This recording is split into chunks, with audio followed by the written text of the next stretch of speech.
at 9:30 a.m. The hospital room was quiet, except for the rhythmic beeping of the heart monitor and the faint hiss of oxygen. I was just beginning to feel my body again when my phone buzzed on the tray beside me. I reached for it slowly, feeling every tug of the stitches down my chest. My hand trembled as I unlocked the screen. There it was. A new email from HR. The subject line, Benefits Status Update.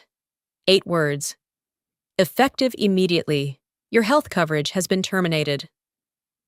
At first, I thought the anesthesia hadn't fully worn off. Maybe I was hallucinating. But no, the date and time were real. I blinked again, rereading it as if more context would suddenly appear. There was none. My chest tightened in a way that had nothing to do with the surgery. I looked down at the IV lines in my arm, the machines humming around me, and the hospital gown I couldn't even lift without assistance. A nurse entered with a soft smile. "You're awake," she said gently, checking the monitor. Then she glanced at her tablet and hesitated. "Looks like your insurance was flagged this morning. Just letting you know, without coverage, your stay may exceed $70,000. I'm so sorry." I couldn't respond. My throat felt dry, like it had been rubbed raw. My voice finally broke through. "What time did that flag go in?" She scrolled, then looked confused. 9:02 a.m. Same time you were still under anesthesia." They didn't wait for me to recover. They waited for me to be incapacitated. I turned my head to the window, sunlight barely cutting through the overcast sky. "They didn't strike when I was weak," I whispered. "They struck the moment I couldn't fight back." My thumb hovered over the email, and I clicked into the header. There, buried in metadata, was the timestamp of the original internal request, 8:51 a.m., while I was still open on the operating table, the morning after the email. I lay still in bed, not from pain, but from something heavier. Betrayal is a strange thing. It doesn't sting all at once. It creeps in quietly, like an IV drip of disbelief. And by 8:15 a.m., it was coursing through every part of me. I opened my laptop with trembling hands. It took 3 tries to type in the password. My body had been cut open less than 24 hours ago, but the wound they left yesterday was deeper and colder. I went straight to the archived policy folders. 10 years ago, I had written Cantera's master health policy from scratch, negotiated every clause, every exception, every fallback back then. They praised me as the architect of stability. Now, that very architecture was collapsing on top of me. I searched for a clause I remembered including Clause 9.4b. It triggered automatic enrollment into long-term disability coverage if the employee survived a major surgery and remained employed for 72 hours post-procedure. I scrolled to the timestamp of my operation. I was discharged from anesthesia at 11:22 a.m. yesterday. The HR email came at 9:30 a.m., 45 minutes too early for Clause 9.4b to activate. And that wasn't a coincidence. Gripping the sheets, I called an old friend in compliance, Jamie Brooker. We'd shared too many late nights back in the early days, redlining contracts in windowless rooms for bonuses we never got. When his voice came through, it was hesitant. "Claire, I heard. I'm so sorry." I didn't waste time. "Who approved the termination, and when?" Jamie sighed. "It came directly from Darren, signed off last Friday, but Claire..." He paused. "The official HR memo says it was finalized yesterday morning." My blood turned to ice. So they post-dated the termination to hide that it was premeditated. "Looks that way, but I can't tell you more without..." "You already told me enough," I said, my voice flat. I ended the call and stared at the ceiling tiles. My own signature had once sat at the bottom of the document meant to protect employees in times like this. I remembered fighting for that clause in meetings where the CFO called it excessive. Now that clause might have saved me. Instead, They manipulated it, timed my termination to the minute, just to ensure I wouldn't be eligible for the benefits I built with my own hands. It wasn't a clerical mistake. It was a precision attack. The vow to answer in kind echoed through my skull all night. But by day 3, the room felt heavier than any strategy. Pain pills dulled the incision, yet sharpened everything else. Silence, fluorescent lights, and the hollow space where certainty used to live. I scrolled through the gallery on my phone, searching for proof that 19 years had really happened. Photo after photo swam past, cutting the ribbon on the Dallas hub, fist-bumping drivers at 2 a.m., dispatch when a blizzard almost bankrupted us, holding the President's Award while Darren Autry clasped my shoulder like a proud brother. Those frames once smelled of diesel and victory. Now they reeked of spineless applause.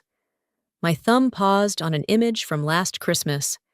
The entire Risk team in ugly sweaters. My desk, my nameplate, my stack of emergency binders sat proudly behind me. All gone in 45 virtual minutes. A traitorous thought flickered. Maybe I'd poured my life into a company incapable of loving back. Loneliness settled where gratitude used to be. The hospital TV droned about rising gas prices. It felt ridiculous that the world kept spinning while my career hung on a forged date stamp. I thought about the interns I'd championed, the safety nets I'd fought to fund, and how the very net had been yanked away the moment I needed it so badly. I needed a voice that wasn't corporate. I tapped the contact labeled Maya, protege, sparkle emoji. She answered before the first ring finished. "Claire, are you safe? I heard rumors and—" "I'm alive," I interrupted, forcing a laugh that came out fractured. "How's the risk dashboard?" "Still humming. Your predictive model flagged 2 rogue carriers this morning. We rerouted before lunch." Pride warmed her tone, then cooled. "It's weird running your playbook without— well, you!" Her sincerity split me open. "They cleaned out my office. Maya," I said, staring at the photo again. "Trophies, policy drafts, even the coffee mug with the chipped handle." She exhaled, angry. I whispered the line that had been circling my mind since yesterday. "They took my office, but I still hold the blueprints of this company in my head." Silence. Then a conspiratorial hush. "Claire, it never revoked your Tier 3 credentials. Your username still shows active. If you log in through the old VPN, you'll reach the internal surveillance node, the one you built for compliance sweeps." A slow pulse thudded in my throat. "You're sure?" "I checked twice. Darren thinks freezing payroll was enough. He forgot whose code underpins the firewall." Betrayal gave way to the faintest spark of agency. "Send me a clean access token," I said. "If they want a ghost, they'll get a haunting." Maya hesitated. "If they trace it?" "They won't. I wrote the audit logs. Trust me." She promised the token by nightfall. We exchanged a code phrase from our mentoring days, coffee at midnight, then hung up. I set the phone down, breathing through the ache in my chest and the louder ache everywhere else. The company might erase plaques and delete profiles, but it couldn't erase the architecture I'd etched into servers and minds. Outside, storm clouds gathered over the city, low and gray, like a curtain about to rise. Sunrise filtered through half-closed blinds when a courier arrived with my personal lockbox. 4 days after surgery, my signature still shook, but I scribbled it anyway and lifted a battered leather folder I'd promised myself I would never open again. Jackson Fairbanks and I dissolved our marriage like auditors. Schedules. Annexes. No romance. Hidden on page 42 sat the clause he once dubbed my corporate asteroid shield. I laughed then. Now the joke felt prophetic.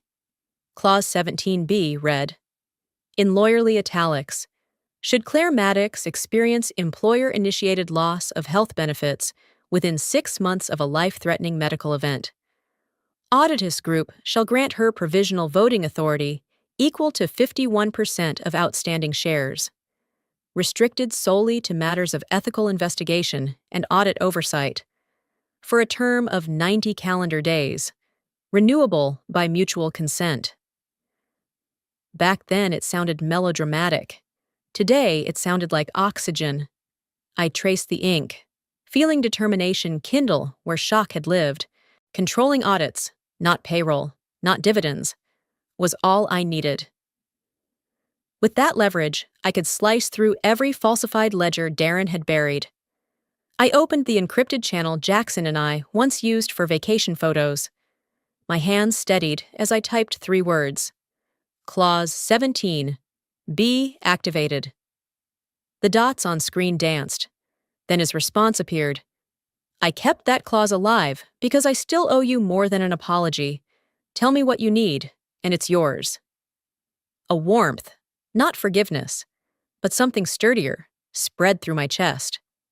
I replied, Begin Phase 2, full forensic sweep. Include discretionary funds and executive benefit schedules. He answered in under a minute. Team mobilizing. Voting proxy will be on your desk by noon. Noon meant power. Paperwork notarized. Shares temporarily in my hands like a surgeon's scalpel. I shut the tablet, letting the weight of choice settle. Determination wasn't loud. It was a low, constant hum. The same rhythm that kept freight moving through snowstorms and balance sheets upright during recessions. The nurse entered to check vitals. She saw my expression and paused. Pain level? She asked. I almost laughed. Manageable, I said. The real ache had already transformed into purpose. Outside the window, clouds drifted west, bruised purple at the edges. 90 days, I thought. 90 days to turn their precision strike into their corporate autopsy. I allowed myself one deep breath, the kind the surgeon told me to practice. Then I whispered to the empty room. Scalpel's in my hand now. I remembered the mediation day, fluorescent lights buzzing, our attorneys negotiating stock splits like traitors. Jackson had slid me a sticky note under the table. If you ever need leverage, invoke 17B. I'd rolled my eyes then, but written my initials beside the clause anyway. Now, as monitors ticked above my head, that scribble felt like a detonator wired into Cantera's foundations. I pictured auditors descending on polished hallways, polite smiles concealing forensic knives. They would ask harmless questions, record harmless answers, and quietly trace every stolen benefit back to the executives who pried my stitches for profit that morning. 1 week after invoking Clause 17B, the phase of my counterattack rolled forward under the blandest heading imaginable. I had re-edited the audit engagement letter at 3 a.m, replacing every phrase with language so plain it nearly yawned. What read as a routine vendor compliance review was in truth a siege engine built from legalese.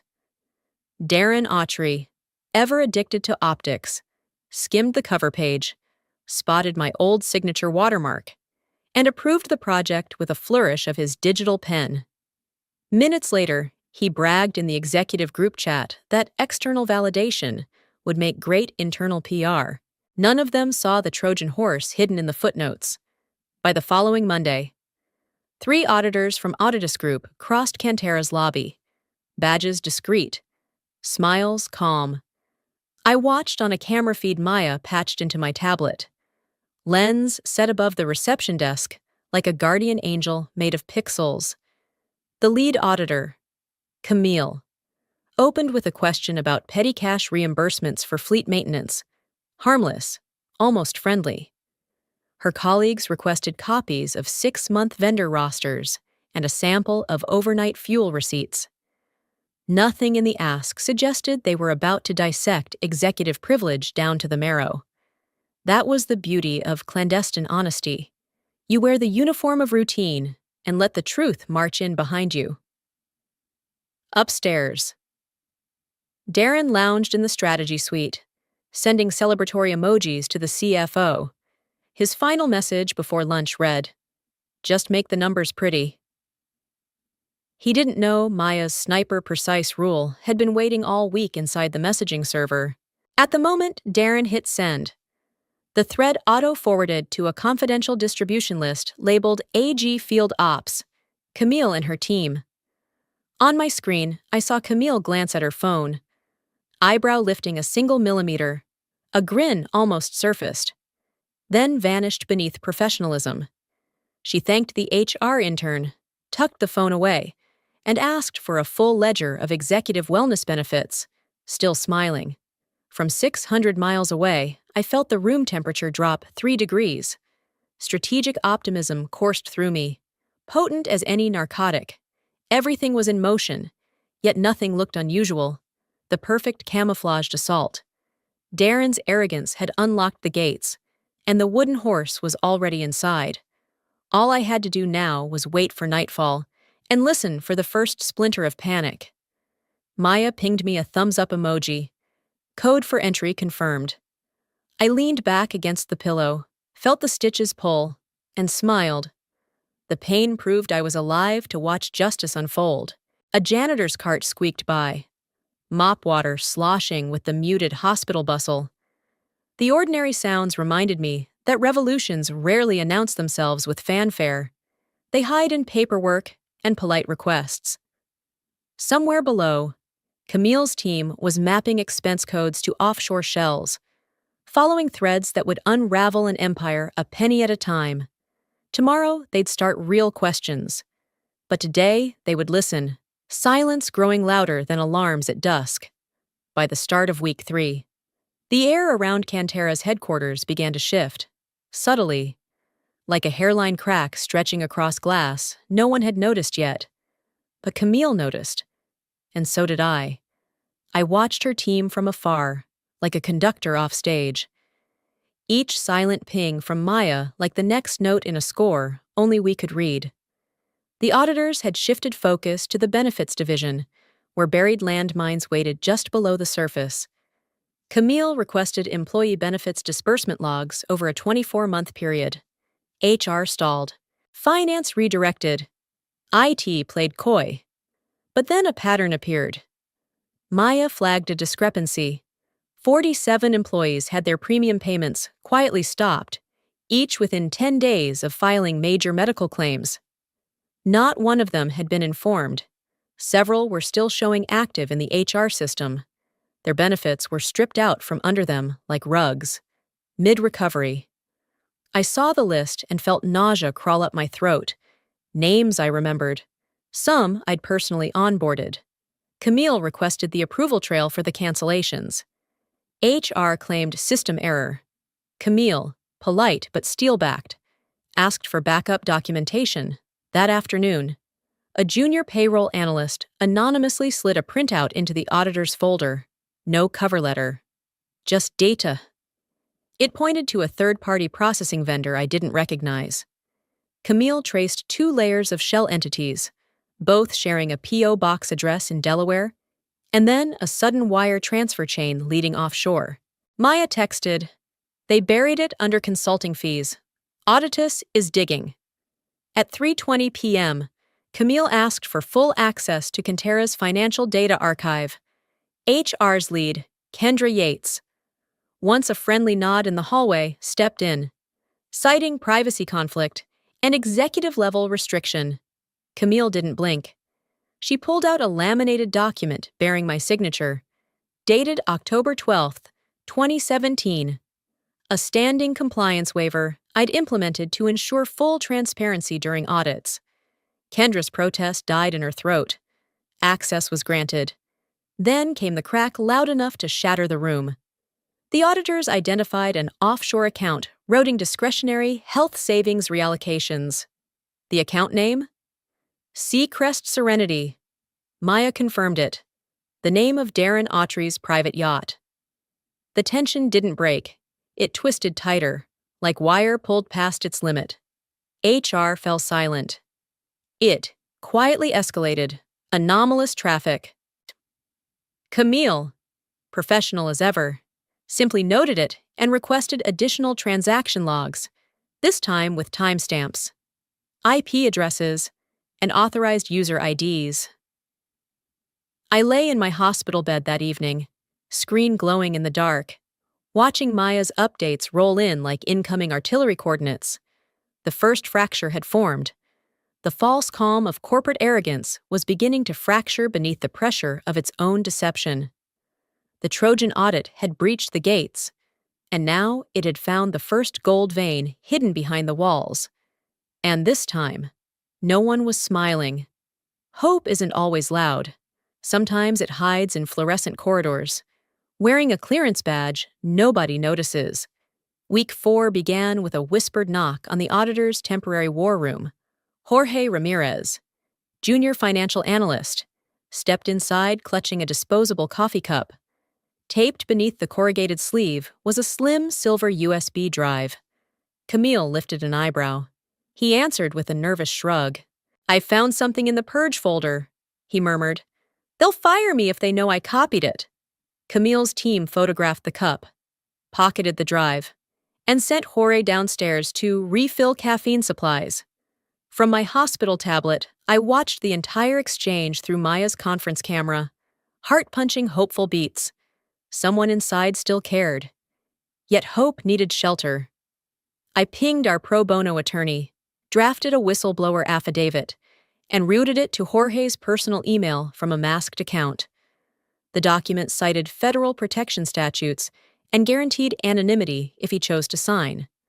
5 minutes later, the file came back with his digital signature. One more ally secured.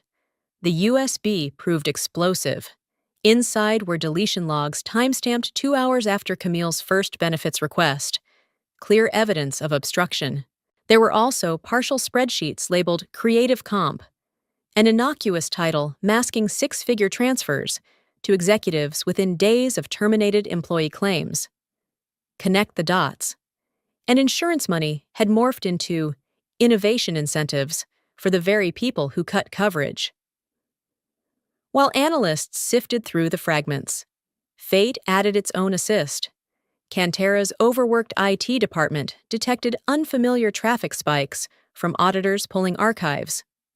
Panicked, the IT lead initiated an emergency data integrity protocol, dumping every active server image onto an isolated backup before cleansing redundant files. In trying to erase footprints, they preserved the entire crime scene.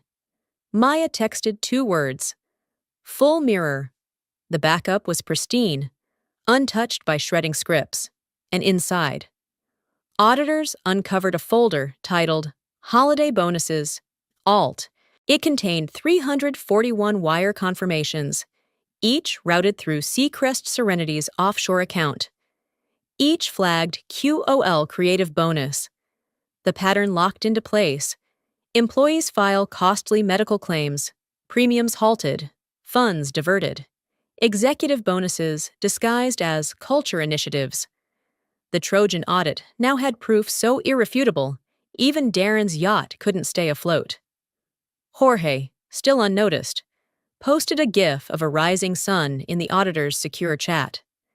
Camille responded with a single checkmark. I stared at the glowing icon and felt something unfamiliar since the operating room. A quiet, widening faith that the machine could be turned against its engineers. Hope wasn't loud, but it was spreading, circuit to circuit, desk to desk, like dawn creeping under a locked door. By nightfall, the auditors drafted a findings memo, marking every diverted dollar in red and tagging each executive sign-off with a scarlet exclamation point. I read the document from my bed, stitches aching, and knew tomorrow would deliver the first ripple. Board members demanding explanations they could not give. The sunrise Jorge promised was on its way, and for the first time, I believed it might break fully into day. The numbers didn't lie.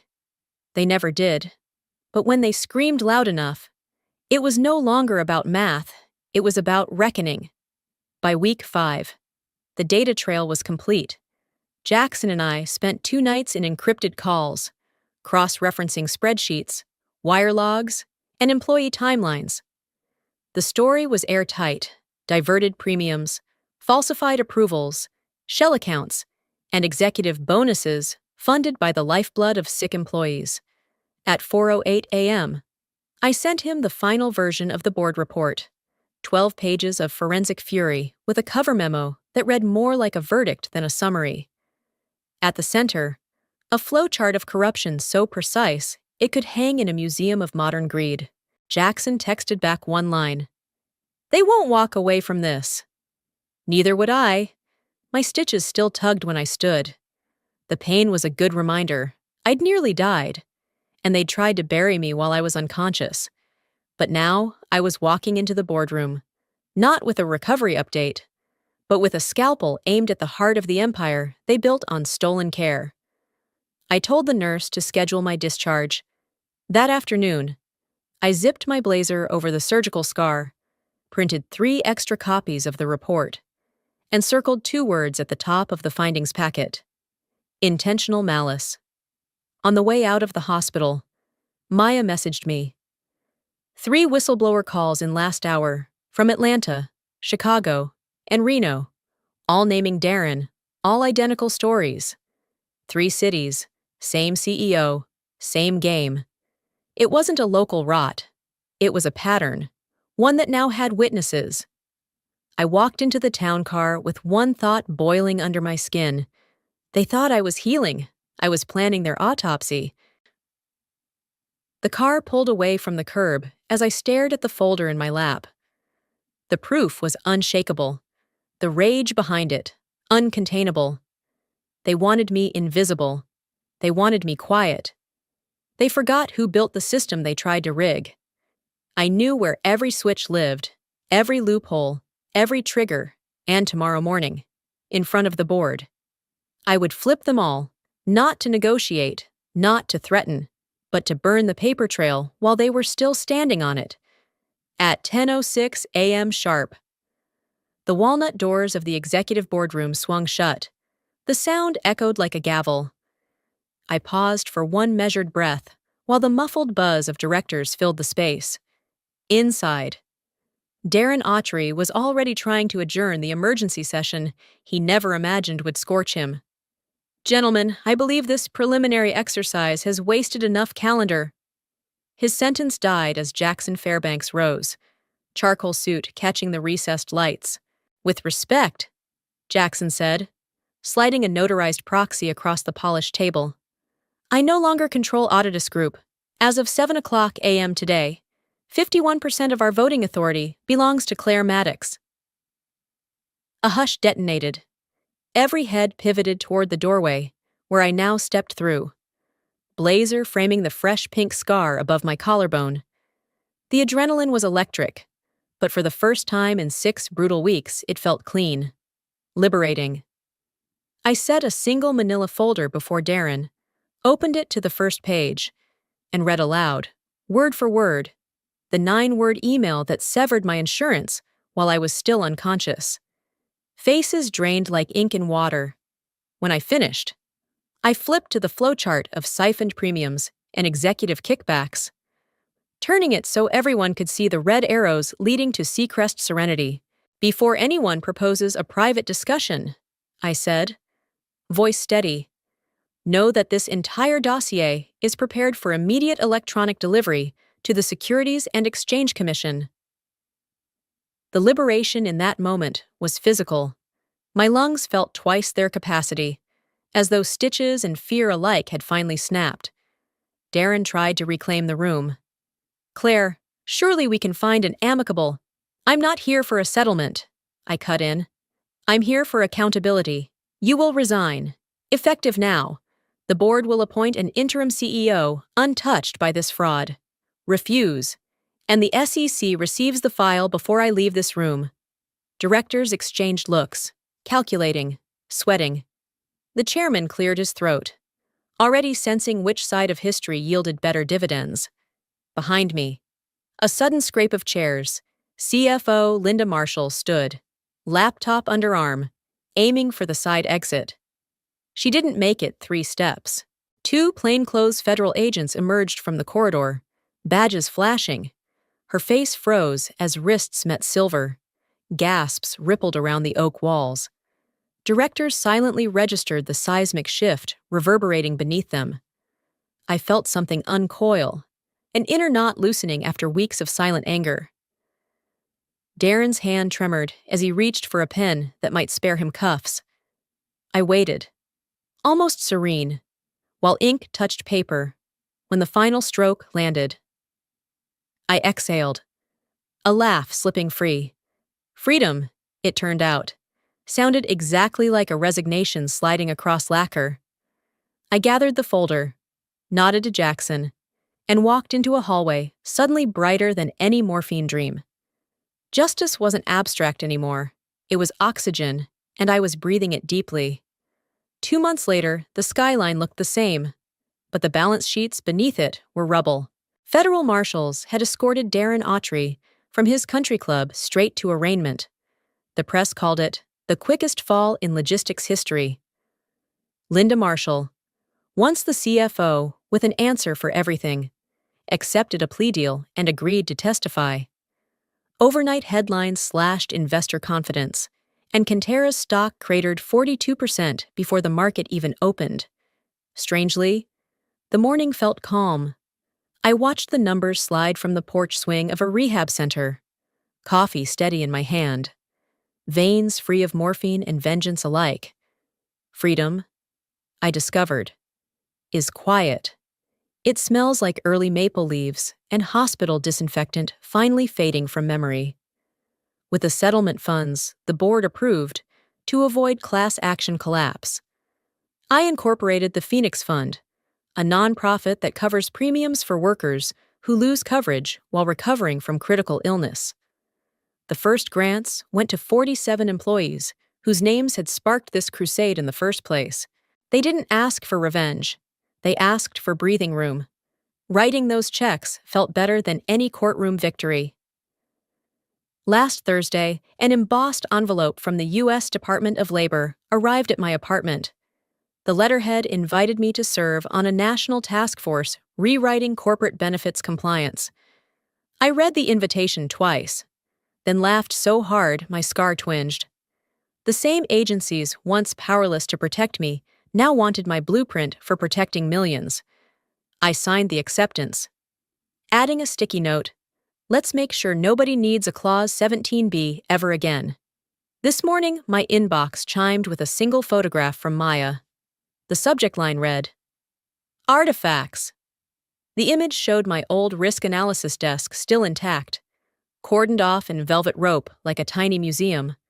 A placard on the monitor read, "In honor of those who refuse to be silenced."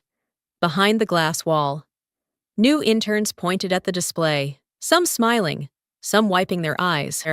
My breath caught, then settled like warm sand at low tide. Survivorship, it turns out, can occupy physical space. I closed the laptop and stepped into midday sun, the world moving at a humane speed. They once gambled that I would stay small and scared. Instead, I learned how large, quiet justice can become. They cut my insurance. I cut their future. Remember this: a single policy clause, a single data point, can reshape outcomes when wielded with relentless clarity. Your own struggle might have hidden levers, waiting for courage to pull them. Find them, document them, and when the moment arrives, stand taller than the walls built to contain you, because victory favors those who document.